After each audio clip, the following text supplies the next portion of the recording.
예고된 대로 로마서 4장 9절로 17절은 아브라함에게 주신 약속은 무엇인가에 대한 내용입니다. 우리 영상으로 제공되는 서론을 함께 읽겠습니다. 앞서 아브라함의 칭의의 근거가 행위가 아닌 하나님의 약속을 믿는 믿음임을 살펴보았다. 그렇다면 또 하나의 궁금증이 생긴다. 자, 이거 읽지 마시고 어떤 궁금증이 생길까요? 아브라함의 칭의, 하나님이 아브라함 옳다 인정받았던 그 근거가 행위가 아닌 하나님의 의의 약속을 덧입는 자로서 그걸 믿음으로 얻게 되었음을 살펴봤어요. 그럼 어떤 궁금증이 생길까요? 유대인의 자랑이 무엇이죠? 할례와 율법입니다. 그렇다면 도대체 왜 하나님은 유대인에게 할례와 율법을 주셔서 그들로 하여금 자랑거리가 되게 했는가라고 하는 점입니다. 그리고 그 유대인의 믿음의 조상을 혈통적으로 올라가 보면 누구부터 시작이 됩니까? 아브라함. 그럼 아브라함은 어떤 관계가 있냐? 이건 지난 시간에 잠깐 언급을 했지만 오늘 본문에서는 그 내용을 좀 더 아브라함과 할례, 아브라함과 율법의 관계는 뭐냐라고 하는 점을 집중적으로 바울 사도는 거론합니다. 자, 본문에서 바울 사도는 아브라함이 얻은 칭의는 할례와 율법과는 뭐하다? 무관하다. 결론적으로 미리 살펴보면 무관하다. 다시 말하면 아브라함이 할례를 받아서 그가 칭의 의롭다함을 얻은 것이 아니고 아브라함이 율법을 지켜서 의롭다함을 받은 것이 아니다. 그 내용을 논리적으로 설명을 해요. 근거를 들어서. 그럼 아브라함의 칭의가 할례와 율법과 상관없다. 시간적으로 특히 아브라함의 칭의는 아브라함의 할례를 받기 이전, 아브라함의 칭의는 율법이 생기기 이전에 이미 하나님으로부터 의롭다움을 받았다는 겁니다. 그 주장을 이제 오늘 논리적으로 설명하는데 그 내용을 우리가 한번 살펴보고자 합니다. 자, 성경으로 돌아와서 자, 오늘 말씀은 9절이죠. 로마서 4장 9절 같이 읽어봅시다. 그런즉 복이 할례자에게냐 혹은 무할례자에게도냐 무릇 우리가 말하기를 아브라함에게는 그 믿음이 의로 여겨졌다 하노라 그랬어요. 이 복이 할례자에게냐 무할례자냐 이 복이 뭘까요? 이건 복은 우리가 지금 9절 한 주 지나서 이제 9절을 살펴보니까 그런데 연결지어서 읽어보면 다윗이 말하는 7절과 8절에 다윗이 말하는 복된 사람의 특징이에요. 다윗이 말한 복된 사람의 특징이 뭐죠? 7절에 불법의 사함을 받고 죄가 가려짐을 받는 사람은 복이 있다. 죄가 있는데 죄를 어떻게 가려졌다는 말은 죄가 있는데 가림막을 쳐가지고 죄 없는 것처럼 여긴다는 거예요. 이게 율법의 제사 행위와 똑같다 제가 이야기를 했었어요. 구약의 제사장들이 대속죄의 제물의 피, 어린 양의 피를 가지고 어디를 들어갑니까? 지성소에 들어가죠. 지성소에는 뭐가 있죠? 법궤가 있어요. 말씀을 담았다고 해서 법이라 율법이라 그래서 율법 토라라고 하잖아요.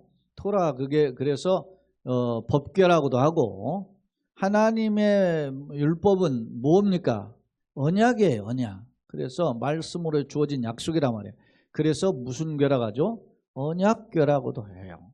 그러니까 법궤 언약궤 위가 하나님의 그 소위 을 호위하는 천사 두 그룹이 있어요.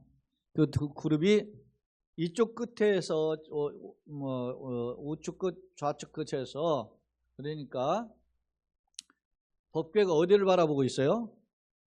북쪽을 바라보고 있죠.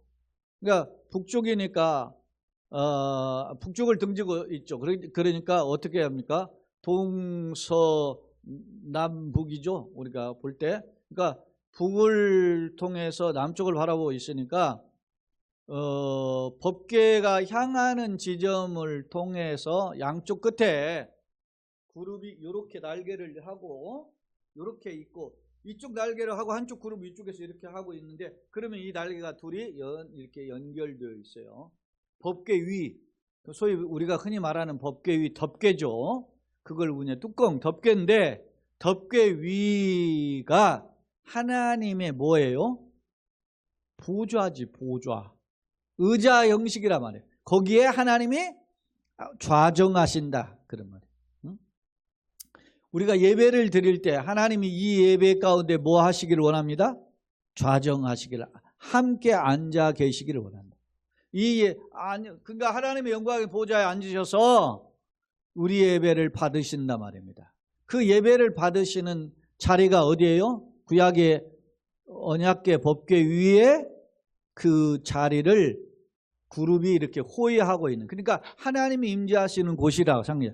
근데 그곳에 대제사장이 1년에 한 번 대속죄일에 어린 양의 피를 가져다가 어떻게 그 위에 법궤 위를 뿌리는 거예요.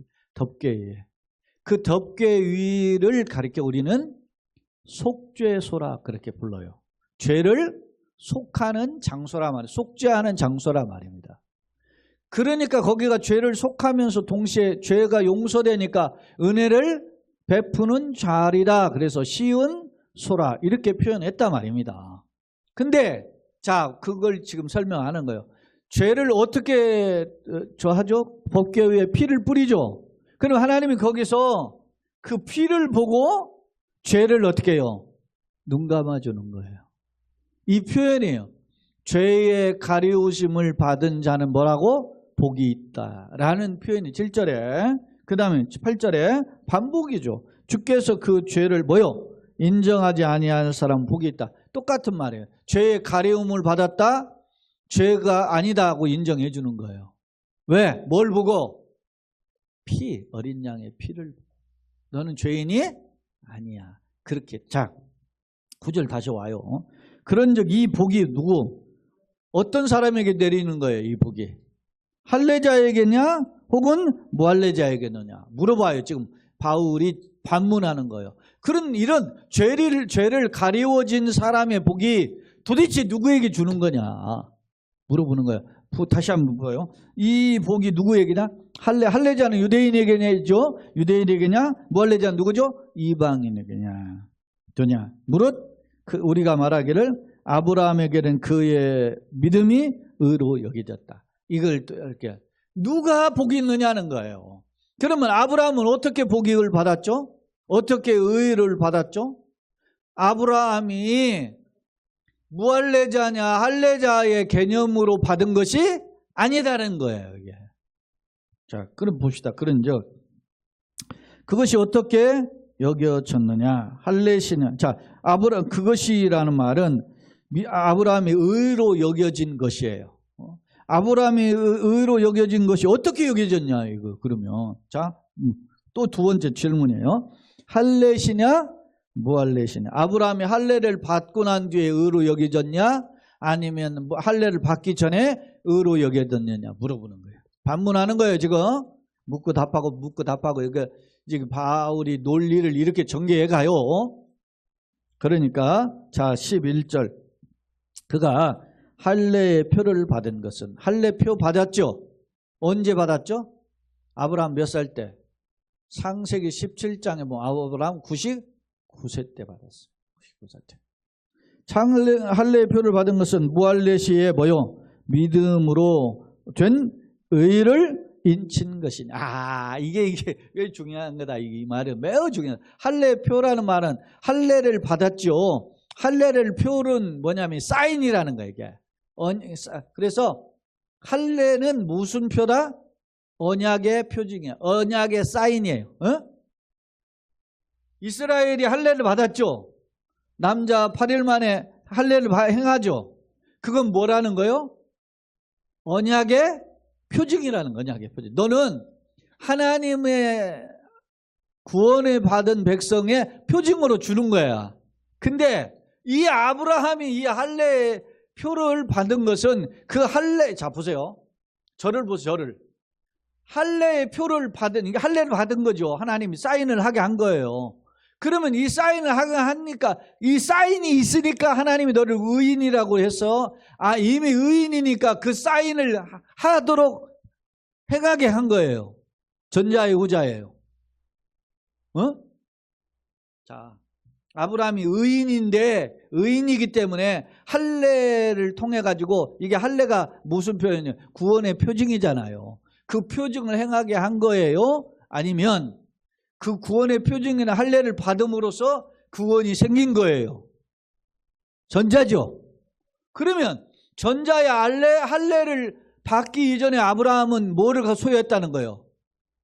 의를 소유하고 있었다는 거야. 아브라함이 그럼 할례를 언제 받았어요? 99세 때 받았어요. 창세기 17장에 보면. 그러면 아브라함이 할례 받기 전에 의인이라고 하는 사인이 있었는데 그 말씀이 어디냐면 창세기 15장 6절이에요. 창세기 15장 6절은 정확하게 그가 몇 살인지는 정확히 알 수 없지만 분명한 거는 창세기 16장에 가서 누구를 낳아요? 이스마엘을 낳아요. 아브라함이 할례를 받을 때 이스마엘이 나이가 몇 살이에요? 몇 살? 13살이에요. 왜? 아브라함이 99세 때 할례 받았죠. 그런데 그 다음 해에 이삭을 낳죠. 근데 그때 이스마엘의 나이가 13살이라면 13살. 그러니까 창세기 16장은 시간적 구성으로 볼 때 창세기 16장에 사라가 아들이 안 생기니까 남편 아브라함에게 야 내가 늙어서 그런가 본데 당신이 내 젊은 여종하고 같이 해서 잠자리해서 아이를 낳아라. 그래가지고 아내 말 듣고서는 아이를 낳았잖아요. 그때 난 게 몇 살이에요? 아브라함이 99세에서 13살 빼면 몇 살이에요? 86세지. 그죠? 86세죠. 그러면 아브라함이 부름을 받았을 때가 몇 살이에요? 75세. 그러니까 창세기 15장 6절은 75세와 86세 사이의 텀의 어느 시점이에요. 몇 살인지 정확하지는 않지만. 그래서 어떤 학자는 아브라함이 가나안 땅에 들어가 가지고 한 몇 년, 5년 정도 지났을 것이다. 뭐 이렇게 주장도 하고 하는 건데 이거는 정확한 것이 아니고 일종의 하나의 추정이야. 어찌됐든 그래서 최소한 아브라함이 할례 받기 13년, 14년 전에 뭘 받았다는 거예요? 의인이라 인정하면. 그게 창세기 15장 6절이라니까 이건 절대 놓치면 안 돼요. 이 창세기 15장 6절은. 아브라함이 뭐로? 의로 여기셨다라는 구절이게. 근데 이게 창세기 15장에 보면 여러분 잘 알지만 뭐냐면 아브라함이 그 하나님 앞에 제사를 드리는데 그 제물을 다 쪼갰는데 새는 안 쪼개죠. 비둘기는. 그러니까 매가 와가지고 막 먹으려고 하니까 쫓아내는 그런 장면 나오죠. 그때가 창세기 15장이에요. 근데 그때 하나님이 뭐라고 하냐면 아브라함을 데려다가 하늘의 별을 보이시고 땅의 모래와 같이 네 자손이 많아질 것을 말씀해요. 이것을 아브라함이 뭐라고 했다?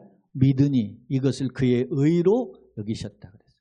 이 말은 아브라함에게 주시는 하나님께서 너로 인하여 천하 만민이 복을 받겠다고 하는 약속을 하신 세 번째 약속이에요. 이게 내용은 조금 다른데 보이는데 같은 약속이야. 창세기 12장 1절로 3절에서 너를 인하여 천하 만민이 복을 받겠다 하고 75세에 부르실 때 한번 약속하셨고 13장에 그 가나안 땅 약속의 땅에 들어왔다가 흉년이 들어가지고 어디로 가요? 애굽으로 간단 말입니다. 먹고 살 길이 막막하니까 갔다가 애굽에서 한탕 홍역을 치르죠. 예? 아내를 누이라고 속였다가 말이죠. 그렇게 해서 구사일정 살아나죠. 근데 그때 살아날 때 하나님이 그냥 살려주시지 않고 어떻게 해요? 애굽 왕 바로가 뭘? 은금 보화를 갖다가 대접을 하게 되는 거예요. 자기가 죽으려고 하나님의 진노하시면 받아가 살게 되니까 아브라함에게 대접을 한 겁니다. 그걸 가지고 나오니까 아브라함이 뭐가 됐어요? 부자가 돼서 나와요.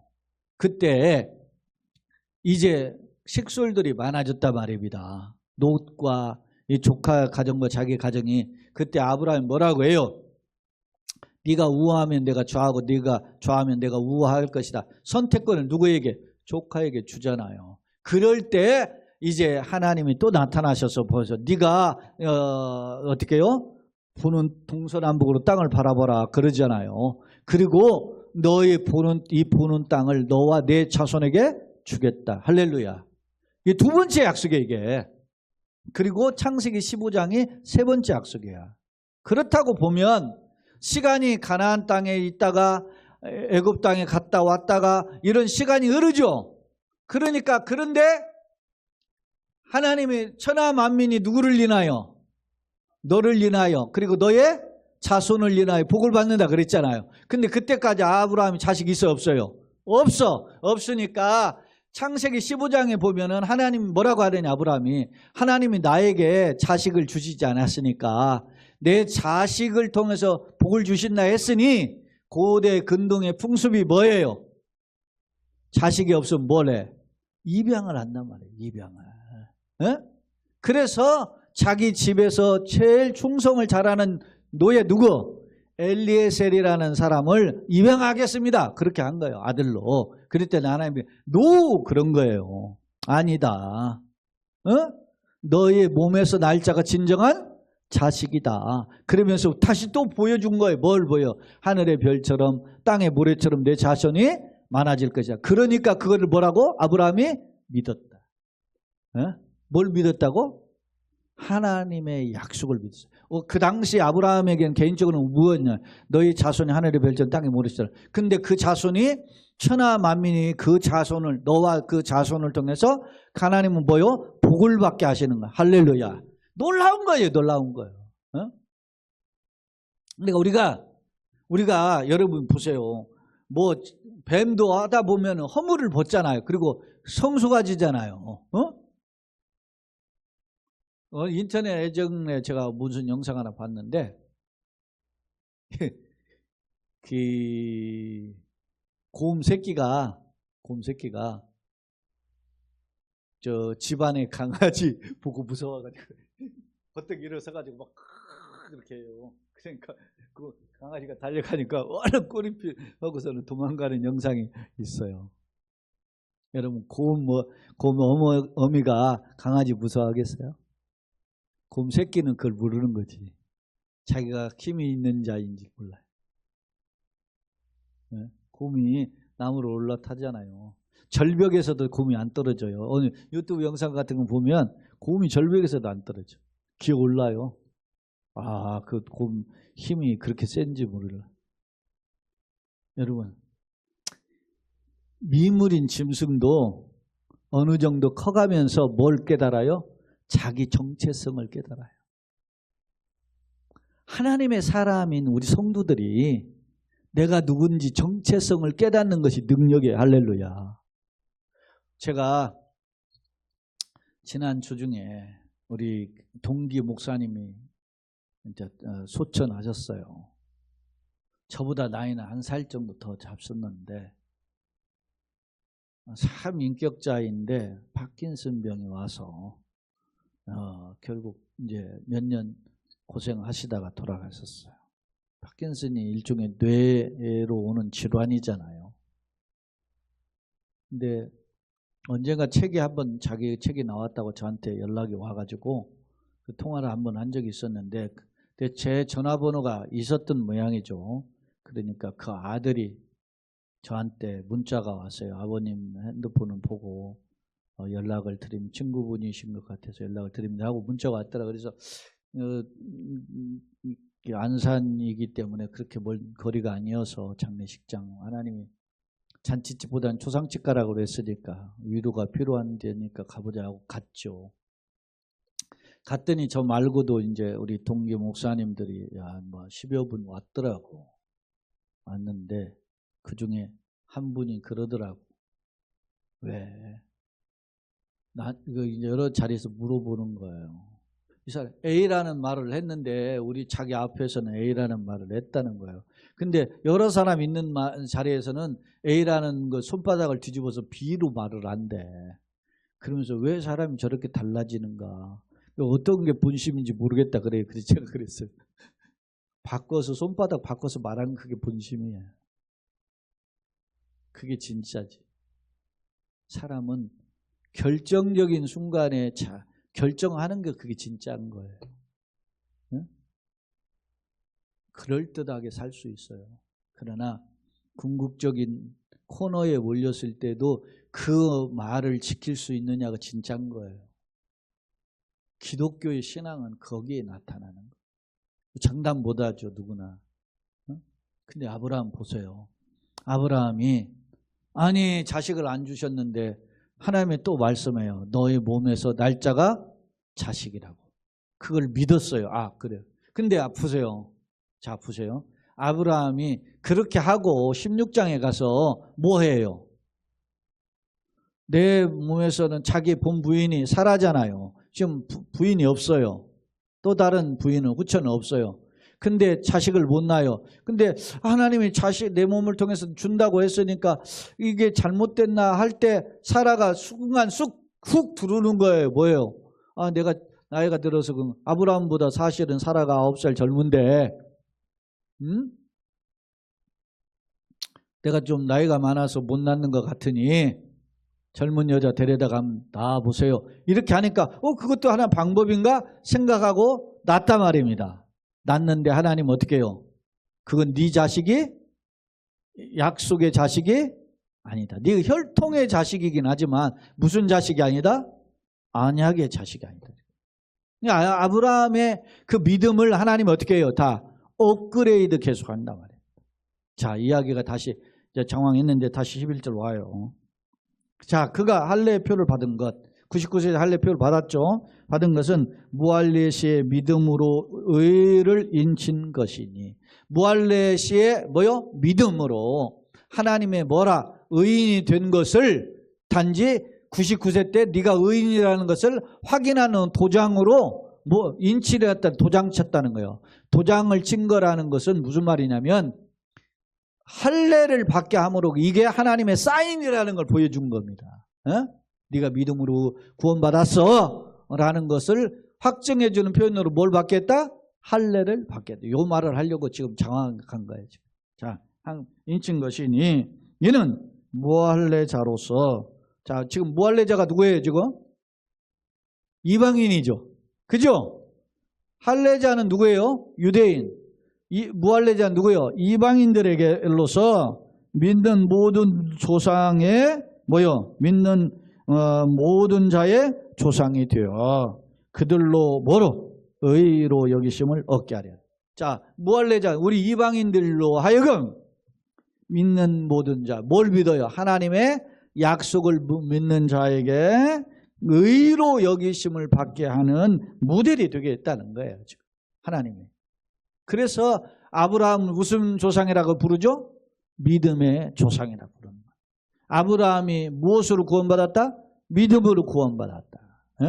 아브라함이 할례로 구원받은 것도 아니고 혈통으로 구원받은 것이 아니다. 이걸 보여준다 말입니다.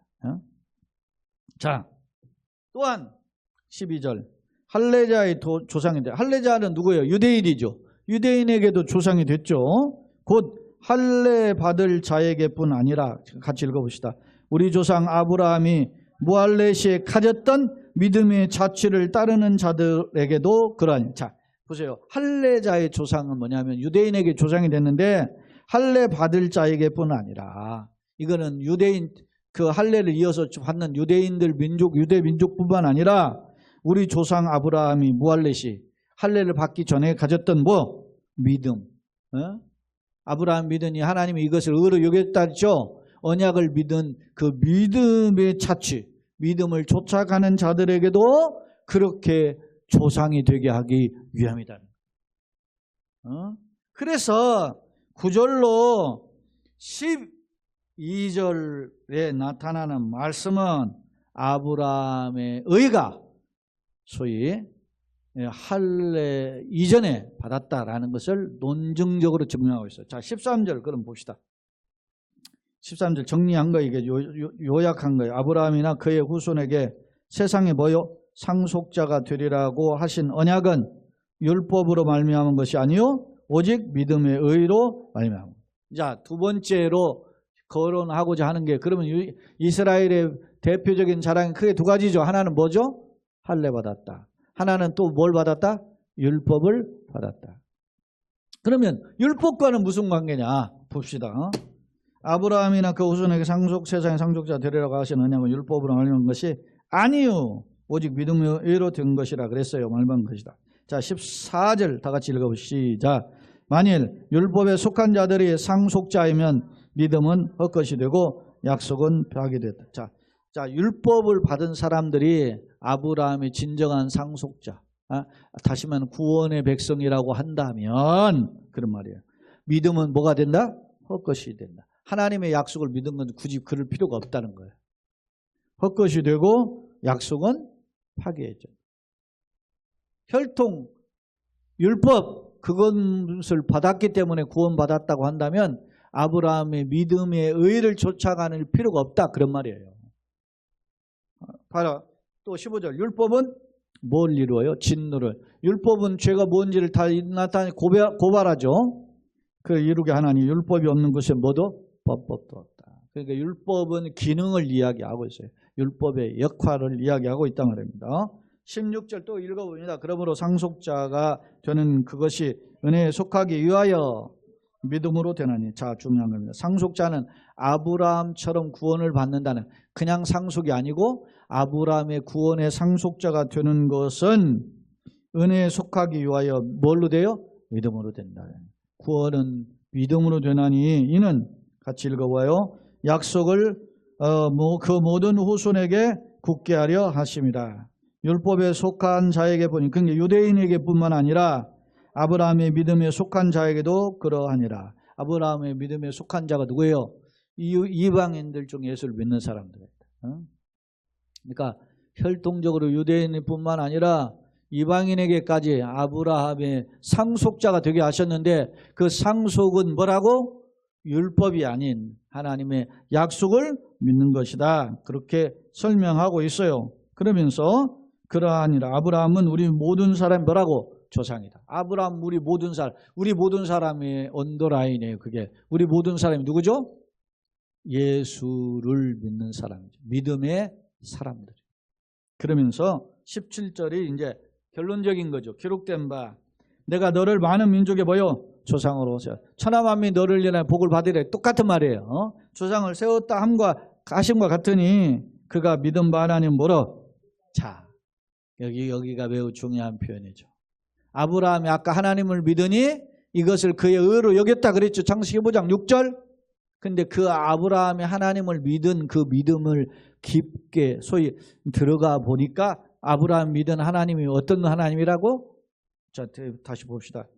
그가 믿은 바 하나님 뭐요? 죽은 자를 살리시며 없는 것을 있는 것으로 부르시느니라. 그러니까 죽은 자를 살리신다라는 말은 사망에서 생명으로 옮기시고 없는 것을 있는 것이 무에서 유를 창조하시는 분이다 라고 하는 것을 설명해요. 하나님 어떤 분이다? 죽은 자를 살리신 부활의 하나님이고 무에서 유를 창조하시는 하나님이시다. 하나님이 어떤 분이신가를 아브라함이 믿었다는 거예요. 그리고 이제 18절 이후에 이 말씀은 아브라함에 대한 그 구체적인 그 믿음의 배경들을 설명한 거예요. 위에 맛보기로 보세요. 아브라함이 바랄 수 없는 중에 바라고 믿었어요. 뭘 바랄 수 없는 중에 바라고 믿었어요? 자, 한번 생각해 보세요. 아브라함이 뭘 바랄 수 없는 중에 받았죠? 애를 못 낳는다면 아브라함이나 사라나 애를 못 낳아요. 그런데도 믿었어요. 근데 처음부터 믿은 게 아니에요. 아브라함도 웃었잖아요. 내년 이맘때 아들을 낳는다 아니고 웃죠. 비웃죠. 그리고 장막 뒤에서 누가 들었어요? 사라가 듣고 웃잖아요. 그러니까 네가 왜 웃었냐? 그러니까 안 웃었는데요. 그러니까 네가 웃었느니라 그랬죠. 비웃음이죠. 근데 실제 1년 뒤에 누가 태어나요? 이삭이 태어나요. 사라의 몸에서. 이삭의 이름의 뜻이 뭐죠? 웃음이에요. 웃음. 진정한 웃음. 기쁨이죠. 기쁨. 네? 그러니까 아브라함이나 이삭이 정말로 애를 낳을 수 없는 상황에 갔는데 하나님이 주셨다라는 거예요. 그걸 누가 알아요? 아브라함이 하는 거지. 그리고 나서 이제 한 10여 년 넘게 지난 뒤에 하나님은 그 독자 이삭을 어떻게 해요? 바치라 하는 거예요. 왜? 믿음이 어떤지를 달아보는 그 과정이지.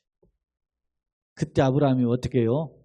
고민하지 나는 않았다고 봐요. 고민하면 못 드려요. 아브라함은 변함이 없이 없는 것을 있는 것 같이 부르시는 하나님을 믿은 거예요. 그래서 이삭을 제물로 드리려고 했던 거죠. 이게 그래서 아브라함의 믿음이 뭔가 매우 중요한 거죠. 그러니까 내가 보이지 않는 이 현실을 살면서 보이는 현실을 살면서 보이지 않는 하나님의 세계를 믿는다. 이건 대단히 위대한 거예요. 그러니까 내 이성과 지식, 특히 과학과 상식이 발달된 이 시대에 믿는 건 더 어렵죠. 그래서 우리에게 뭐가 필요해요? 은혜가 부어져야 돼요. 성령의 기름 부으심이 필요한 거죠. 이 역경에 이 수많은 잡다한 이 세상의 잡생각을 믿음으로 이겨내고 믿음으로 걸어가려면 하나님 은혜가 어떻게 해요? 부어지지 않고는 살 수가 없어요. 자, 생각해 보세요. 내가 결혼을 했어. 근데 부부가 됐든 남편이 됐든 아내가 됐어요. 근데 결혼하자마자 뭐가 생겨요? 멋있는 남자, 멋있는 여자들이 막 따라와서 막 구애를 해요. 막 나하고 결혼해달라고. 그 수많은 막 돈을 싸매고 막 와가지고 막 뭉텅이 돈 와가지고서는 나하고 결혼해. 그때 뿌리칠 수 있나요? 쉽게? 아유, 내가 결혼 좀 늦게 했어요. 뭐 이런 생각을 한다든지. 사람이기 때문에 그런 마음이 들 수 있죠. 이게 비유가 적절한지 모르겠어요. 여러분, 내가 이 세상을 사는데 수많은 것들이 나를 유혹할 때 내가 이 세상을 넘어서 하나님의 세계를 바라볼 수 있는 것이 능력이란 말이에요. 아브라함이 뭐 했다? 바랄 수 없는 일 바라고 있다. 그건 이제 다음 시간에 살펴보겠습니다. 자, 두 번째 화면 교재로 와서 9절로 12절, 13절, 17절을 두 단락으로 분류했어요. 자, 아브라함이 의로 여기심을 받은 것은 할례가 아닌 뭐라? 무할례시의 믿음으로 받은 거다. 그랬어요. 9절, 10절 아브라함의 칭의와 할례 시행의 시기를 대조해 보니까 한 14년, 최소한 13, 14년은 차이 난다. 어떤 학자는 한 20년까지 이야기해요. 최소한을 제가 기준한 거예요. 이는 아브라함의 할례 이전에 뭐요? 믿음으로 의인이 되었다. 창세기 15장 6절과 17장 10절은 그런 텀이 있다는 거예요. 믿음으로 된 의를 인친 것이다. 그러면 왜 하나님이 99세에 할례를 받게 했느냐? 그건 무슨 표징이다? 언약의 표징이다. 구원을 받은 백성으로서의 표징을 그때 한 거예요. 이미 의인이라고 선언은 했고 그 뒤에 14 몇 년 또 지난 뒤에 아브라함에게 의인됨을 표징으로 할례를 받게 했다는 것이죠. 자, 보증과 증표의 의미로 모든 것을 결론 짓거나 보증한다는 뜻으로 도장을 딱 찍거든요. 찍는데 그런 의미였다라고 봅니다. 13절로 17절 아브라함의 의의 근거는 율법이 아닌 믿음이며 이유는 모든 믿는 자의 모범이 되었다. 세상의 상속자가 되리라 하는 말은 창세기 17장의 말씀인데요. 율법 이전에 주어졌기 때문에 율법 그 후에 생긴 율법이 이 하나님의 의를 취소할 수 없다. 율법은 언제 생겼어요? 모세 시절에 생겼잖아요. 모세는 아브라함보다 몇 년 후에 최소한 600년 후에 살아요. 율법은 아브라함의 언약보다 600년 뒤에 발생해요. 자, 거기에 보면 율법에 속한 자들, 행위로 의롭게 되는 자들이, 율법에 속한 자는 여전히 내가 율법을 지키면 구원받는다고 생각하는 그런 사람들은 뭐요? 행위로 의롭게 되려고 하는 사람들. 오늘날도 있어요. 바울 이후에 최고의 신학자를 누구라고 해요? 어거스틴이라고 해요. 어거스틴 이후에 또한 최고의 신학자를 칼빈이라고 하죠. 근데 어거스틴이 서기 350년에서 430년까지 활동했던, 그러니까 서기 354년인가 어거스틴의 출생일이, 그리고 어거스틴이 그 활동한 게 이제 300년 후반에서 80년 이후부터 400년 초 이때 많이 활동했죠. 어거스틴이. 그때 어거스틴이 강조한 게 뭐냐면 은총이에요. 은총론. 하나님의 은총, 절대 주권과 은총이라고. 예? 하나님의 은혜로 우리가 구원받는다라는 걸 강조해. 바울의 이야기를 거론하면서. 근데 이걸 아니야, 우리 인간의 노력으로도 구원받을 수 있다라고 주장한 사람이 당시 누구냐면 펠라기오스예요. 펠라기오스. 그래서 이 펠라기오스가 물론 어거스틴을 찾아와가지고 논쟁을 하려고 찾아오고 몇 번 찾았는데 이게 뭐 2번이나 찾아왔는데 뭐 못 만나고 그러게 하다가 결국 자기 주장, 인간 인본의 노력으로 구원받는다는 주장을 했거든요. 그래서 결국 어거스틴과 교회로부터 이단으로 정죄받은 게 누구라고? 펠라기오스. 펠라기오스. 이 펠라기오스가 이렇게 되니까 들어보셨어요? 반 펠라기오스라고? 세미 펠라, 반은 절반 반자예요. 세미 펠라기오스라고 하는 게 있어요.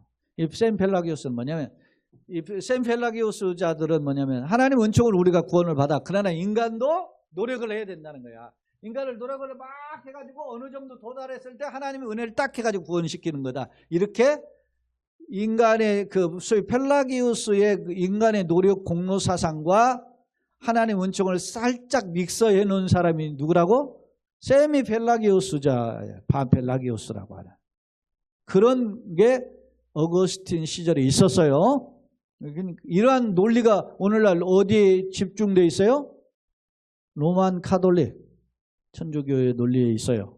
그리고 개신교의 논리 중에는 알미니안주의자들에게 일부 보여요. 그런 것들인데 우리는 뭐요? 절대적 하나님의 주권, 하나님의 은총 이런 걸 강조하는 어거스틴, 칼빈의 라인에 서 있어요 지금. 자, 그런 겁니다. 창세기 17절은 창세기 17장 5절을 인용한 건데 아브라함 믿은 하나님은 부활의 하나님이시고 무에서 유를 창조하시는 분이다 라는 겁니다. 자, 세 번째 어민입니다. 오늘은 크게 두 가지 주제로서 정리해 봤어요. 자, 첫째 아브라함의 의와 할례와 율법의 관계는 뭐냐 그런 겁니다. 자, 할례와 첫째 무관하다. 바울은 아브라함의 칭이 의롭다함을 받은 것이 할례 시점보다 이전이었다. 그죠? 성경의 근거는 창세기 15장 6절, 창세기 17장 이 기간이 텀이 최소한 13, 14년이 간격이 있다. 그렇게 이야기해요. 그러니까 그 할례와 무관하다 그런 말이고 또 율법은 아브라함의 후손이잖아요. 모세가. 모세 시내산에서 주어진 거잖아요. 그러니까 무관하죠. 유대인은 아브라함이 하나님의 약속을 상속받기 율법의 명령을 준행했다고 이렇게 주장하지만 그러나 율법은 모세 시절에 주어졌기 때문에 아브라함 후에 한 600년 뒤에 주어졌다 이라는 것입니다. 자, 칭의와 믿음. 칭의는 율법이나 할례가 아닌 칭의는 옳다 인정한 재판 용어라 그랬어요. 법적 용어. 하나님의 언약을 따라서 믿음을 준 것이다. 제가 지난 시간에도 이야기했어요. 칭의와 양자는 어돔션은 하나는 칭의는 재판 용어고 양자는 뭐요? 법적 용어이다 그런 거예요. 공식적인 용어란 말이에요. 공식적으로 자녀가 되었다고 인정하는 그것이 매우 중요하다는 걸 제가 설명한 바 있어요. 또 그럼 이제 믿음에 대한 바울 사도와 야고보 장로의 해석은 어떻게 다른가 봅시다. 갖고 다른지. 자, 바울은 행위가 아닌 믿음으로 의롭게 된다 강조하셨죠. 즉 바울은 인간의 공로가 아닌 은혜요. 이를 믿는 믿음으로 구원받는다 라고 이야기하고 그 대표적인 사례가 누구예요? 바울 자신이죠. 죄인 중에 계셨는데 자기가 구원받았잖아요. 어떻게 노력으로 구원받았어요? 오직 은혜로 구원받았음을 알 수 있어요. 바울의 모습 보면. 어거스틴도 똑같아요. 어거스틴도 어떻게 해요?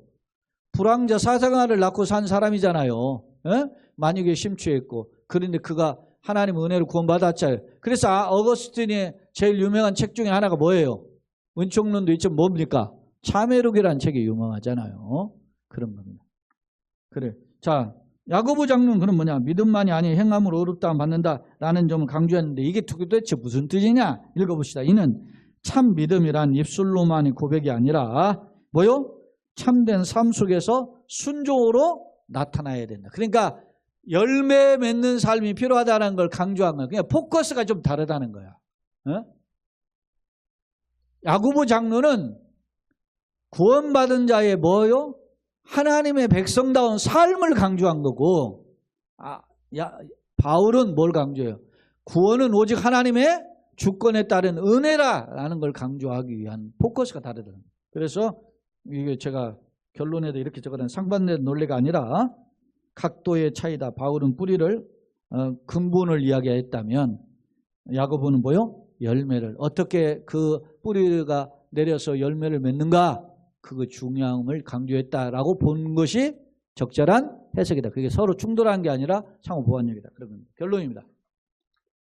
앞서 유대인이 자신들이 선민임을 자랑함에 있어 근거로 할례와 율법을 거론했음을 살펴봤다. 하지만 본문에서 바울은 아브라함은 할례와 율법 이전에 의를 소유했음을 상기하며 이는 믿음으로 말미암았음을 강조하고 있다. 그렇다면 도대체 무엇을 믿었다는 걸까? 그렇죠. 그게 궁금하죠. 믿음으로 의를 여겼다는데 뭘? 자, 그것은 생명에 대한 하나님 뭐요? 약속이에요. 천하 만민이 너희는 복을 받고 영생을 얻겠다는 약속을 주셨을 때 그 약속을 믿었다는 거니까 언약을 믿었다. 그런 말입니다. 종목할 점이 이러한 구원의 약속은 아브라함 물론 아브라함과 같은 믿음의 자취를 따르는 모든 자, 다시 말하면 유대인이나 이방인 중에 믿는 자에게 주어진 약속이라는 거예요. 참고로 아브라함은 하나님은 죽은 자를 살리시면 없는 것을 보여 있는 것처럼 부르시는 분임을 믿었다. 오늘 17절이 결론이었죠. 자, 나는 하나님을 누구로 믿는가? 세상 눈에 보이는 것만 추구하는 시대에 살아계신 하나님의 약속을 단단히 붙잡고 걸어가는 저와 여러분 되시게 예수님의 이름으로 축원합니다. 아멘.